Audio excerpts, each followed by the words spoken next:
غافل آدمی کی صحبت میں کبھی نہ بیٹھنا، کبھی نہیں، اس لیے کہ غافل آدمی آپ کو بھی غافل کر دے گا۔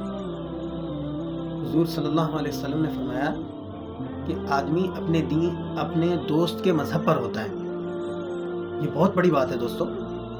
فرمایا سرور دو عالم صلی اللہ علیہ وسلم نے کہ المرء علی دین خلیلہ، کہ انسان اپنے دوست، اپنے خلیل کے مذہب پر ہوتا ہے۔ اب آپ دیکھ لیں کہ آپ نے کس کو دوست بنایا ہے۔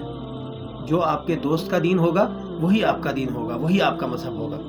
اگر آپ متقی اور پرہیزگار لوگوں کو دوست بناتے ہیں، اللہ والوں کی صحبت میں بیٹھتے ہیں، تو آپ کی زبان پر اسی طرح کے ترانے گونجتے نظر آئیں گے کہ بلغ العلا بکمالہ، کشف الدجا بجمالہ، حسنت جمیع خصالہ، صلوا علیہ وآلہ۔